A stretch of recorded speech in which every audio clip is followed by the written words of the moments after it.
بتتمرن في الgym بقى لك فترة ومش شايف أي نتيجة، وحتى جسمك ما بقاش يتطور زي الأول، لدرجة إن أنت بتفكر ما تروحش الgym تاني أو بالفعل ما بقيتش تروح. في الفيديو ده هاقول لك إزاي نطوّر من النظام بتاعنا اللي بنتمرّن بيه، ونوصل لأحسن شكل عضلي ممكن بإذن الله. حتى لو ما عندكش وقت إن أنت تنزل الgym، خلّيك معايا في الفيديو ده هاقول لك إزاي هتقدر بإذن الله توفّر وقت بسيط جدًا، ومن خلال توفير الوقت ده هتقدر تبني عضلات. يالّا نبدأ ببسم الله الرحمن الرحيم.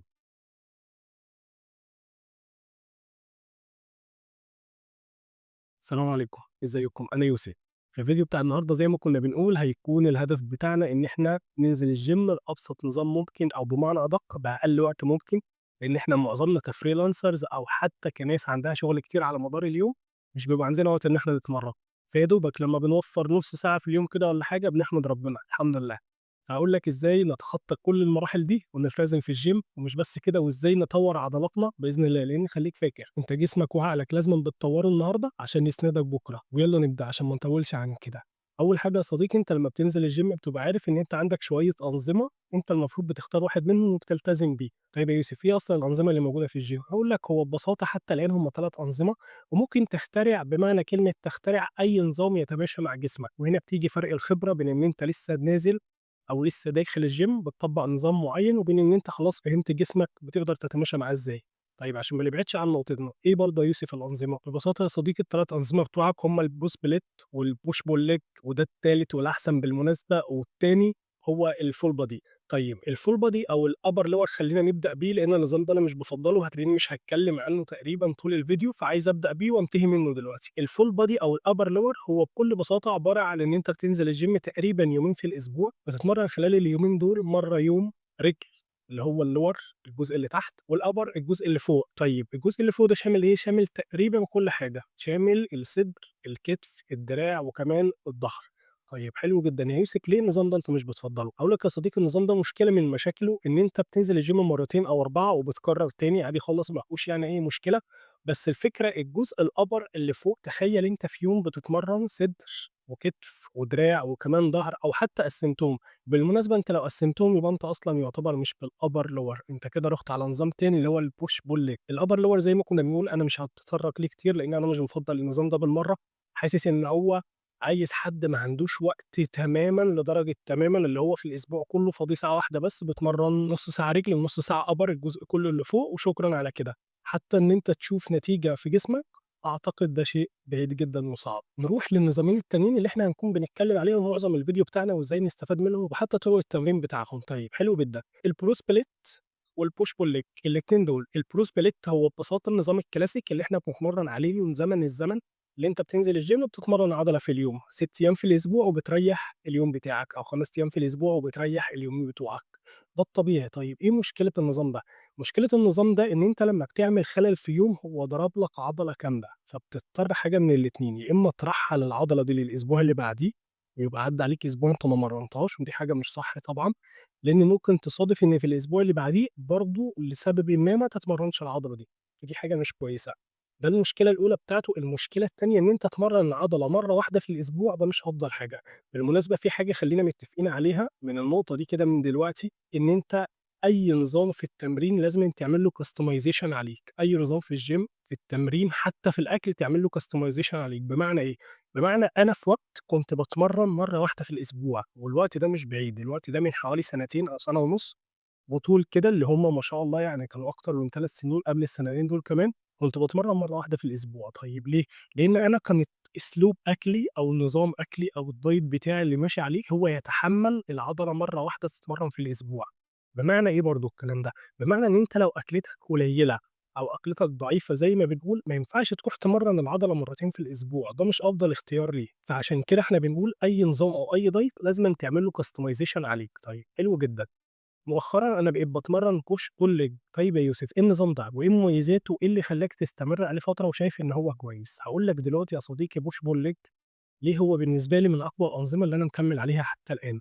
أول حاجة النظام ده بيقول لك إن أنت تتمرّن 3 مرات أساسيين في الأسبوع، فأنا بالنسبة لي ده كويس، لإن في أوقات كتير جدًا باكون مضغوط لدرجة إن أنا ما عنديش أكتر من 3 مرات أتمرّنهم في الأسبوع. لو أنا في مرّة عندي وقت أو لو أنا في أسبوع بمعنى أدق عندي وقت أكتر من كده، ما فيش مشكلة هاكرّر ال3 مرات دول في 3 أيام كمان، فأصبح أنا اتمرّنت تقريبًا 6 أيام في الأسبوع، فدي حاجة كويسة. ولو ما عنديش الوقت خلّيك فاكر 3 أيام برضه حاجة كويسة جدًا. النظام ده بكل بساطة بيكون عبارة عن الpush اللي هم الدفع أو الزق كده زي ما إحنا بنقول، ده أنت بتتمرّن بيه عضلات زي الصدر، زي الكتف، وكمان زي التراي. طيب حلو جدًا، ده الpush. طيب الpull اللي هو السحب، في الأغلب بتتمرّن حاجات زي الضهر وزي الباي وكمان زي الترباس. حلو جدًا برضه يا يوسف. إيه كمان؟ الحاجة التالتة بتاعتهم هي الleg، ودي باينة جدًا اللي هي الlegs أو الرجل اللي إحنا بنتمرّنها. في حاجة مهمة جدًا في النظام ده برضه، وهو إن أنت لمّا بتتمرّن مرّة تانية في الأسبوع، المفروض إن أنت تتمرّن تمارين تانية. بمعنى إيه؟ بمعنى أنا الأسبوع ده نزلت لعبت push فكان من ضمنهم الصدر وليكن. الصدر مثلًا أنا لعبت دفع فلات، طيب حلو جدًا. المرّة الجاية أو في الأسبوع نفس الأسبوع اللي أنا فيه ده، لمّا آجي أنزل ألعب push تاني اللي هو من ضمنهم الصدر، ما أروحش ألعب دفع فلات، ممكن ألعب حاجة تانية أنا ما لعبتهاش في اليوم الأولاني. فهنا أنت بتنوّع بين التمارين في نفس الأسبوع ده أولًا. ثانيًا أنت بتتمرّن العضلة لو عندك وقت مرّتين في الأسبوع، ولو ما عندكش وقت بتتمرّنها مرّة في الأسبوع، ولكن أهم حاجة شدة التمرين، لإن أنت مش بتتمرّن كتير جدًا في الpush pull leg. بمعنى إيه برضه؟ بمعنى إن تمرين زي الصدر يعني إحنا خلّينا نركّز على حتّة الpush أو الدفع، أنت بتتمرّن صدر زي ما قُلنا، وبتتمرّن كمان تراي وكمان بتتمرّن كتف، بس هو الترتيب المفروض صدر، كتف، تراي أو العكس تراي، كتف، صدر. دلوقتي لمّا أنا باجي ألعب الpush بالعب الصدر تقريبًا شكلين ل3 أشكال فقط، عشان لسه هادخل على الكتف، عايز ألعب شكلين أو 3 أشكال، وبعدين على التراي شكلين كفاية جدًا عليها دلوقتي. لكن مش بالعب تمرينة صدر كاملة، وتمرينة كتف كاملة، وتمرينة تراي كاملة. طبعًا ده مش صح بالمرّة، كده أنت قلبته لنظام البرو سبليت أو النظام اللي هو كل يوم عندي تمرينة فباتمرّن التمرينة كاملة. فأنا شايف إن الpush pull leg ده بيكون أفضل في الحالة اللي إحنا قُلنا عليها.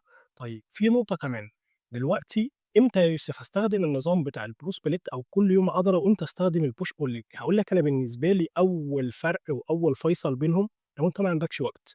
نظام شغلك ونظام حياتك أيًا كان إيه هو السبب، أنت ما عندكش وقت، فالأفضل الpush pull leg، لإن مجرد ما توفّر على مدار الأسبوع حوالي ساعتين بالكتير أو ساعتين ونُص، هتقدر تتمرن عضلات جسمك. زي ما قُلنا يوم push ويوم pull ويوم leg.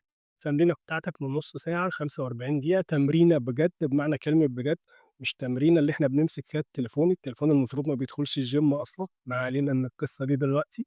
فأنت المفروض بتتمرّن جد من 30 ل45 دقيقة بمعنى الكلمة. في حاجة أنا عايز أقولها ومعلش اعذرني فيها، لو في حد بيقعد في الgym، وهنا أنا مش باقول على الناس اللي بتجهّز بطولات أو الناس اللي بتاخد steroids، لإن الناس دي ما شاء الله عندها قدرة وقوة تحمُّل فعلًا تخلّيهم يقعدوا وقت طويل في الgym، ولكن باستثناء الفئة دي، كشخص عادي زيّنا داخل الgym عشان يتمرّن، لو أنت بتقعد في الgym ساعة أو ساعة ونُص أو ما شابه ذلك، فأنا آسف، حضرتك في جزء من التمرين أصلًا مش بتتمرّنه بجد.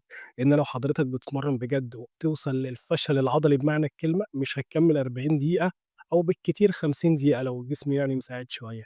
فمعلش استحملني في الكلمة دي، بس ده من اللي أنا باشوفه في الgym. طيب ده إحنا قُلنا عليه أول فرق وأهم فرق، هي نقطة الوقت بتاعي يسمح بإيه. في حاجة كمان، لو أنت حد بقى لك فترة كبيرة بتتمرّن في الgym عدّيت تقريبًا سنتين أو سنة ونُص، المفروض إن أنت العضلة بتاعتك بتمرّنها مرّتين في الأسبوع، حتى لو نوعًا ما الأكل ضعيف شوية. طيب ليه؟ لإن أنت بما إنّك بقى لك سنة ونُص مستمر في الgym أو أكتر، فجسمك عرف معظم أشكال التمرين وعرف معظم الأوزان اللي أنت بتشيلها، فمحتاج أولًا بتزوّد أوزان وبتزوّد كثافة التمرين بتاعتك. ثانيًا بتحتاج إن أنت تضرب العضلة أو تدوس أو تمرّن العضلة أكتر من مرّة في الأسبوع، ومرّتين حلوين جدًا. دول كده أهم الفروقات بين النظامين اللي إحنا قُلنا عليهم البرو سبليت والبوش بول ليج. طيب يا يوسف، لو أنا مليان شوية أو لو أنا رفيّع برضه زيادة شوية، المفروض أتمرّن إيه؟ وهل النظام ده المفروض أغيّره في وقت أتمرّن البرو سبليت أو كل يوم عضلة، وفي وقت تاني أتمرّن البوش بول ليج؟ هاقول لك يا صديقي نبدأ بالأخير. الأنظمة مش مهم تتغيّر، سواء أنت غيّرتها أو لأ ده مش مهم، المهم إن التمرينة بتاعتك ذات نفسها هي اللي تتغيّر أو على الأقل طريقة لعبك فيها. تعالَ نرجع للمثال بتاع الدفع فلات بتاع الصدر أو البنج. دلوقتي أنا ممكن نفس دفع الفلات ده هو الدفع الفلات ألعبه عن طريق إن أنا بانزل باثبت 3 ثواني، باطلع نُص طلعة، أثبت 3 ثواني، وبعدين أطلع للآخر أثبت 3 ثواني. ده نفس التمرينة.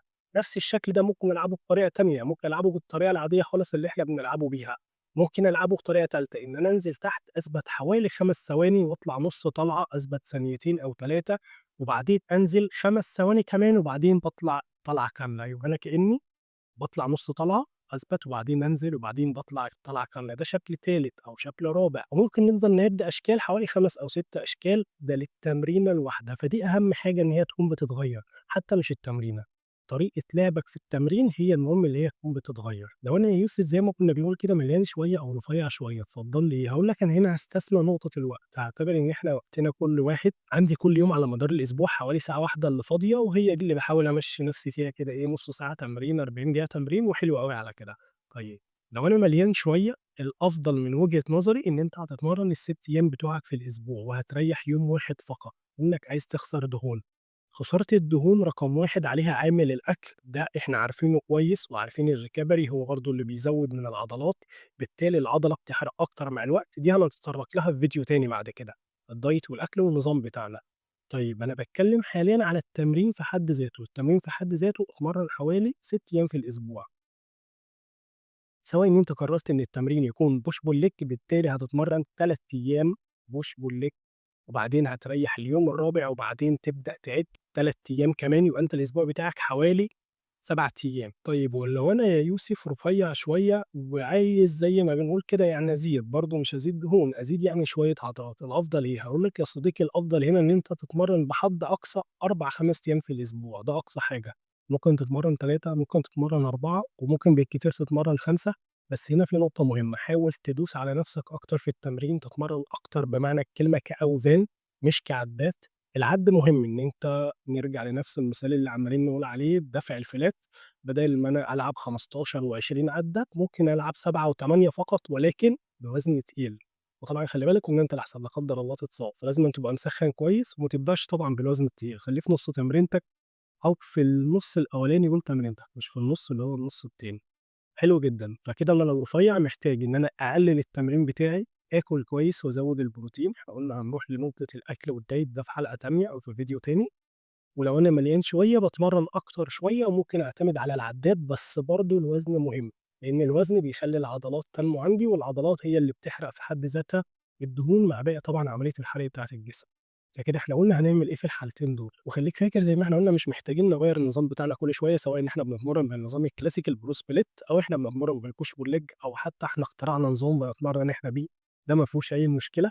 المهم إن أنت التمرين بتاعك في حد ذاته يكون جامد، قوي بما فيه الكفاية، ده أولًا. ثانيًا تكون بتاكل كويس وبترتاح كويس، الراحة هنا مش إن أنت قاعد طول اليوم، الراحة هنا إن أنت بتنام نوم صحّي اللي هو بتاع ال8 ساعات بتوع بالليل أو ال7 ساعات، مش عايزين ننزل أكتر من كده.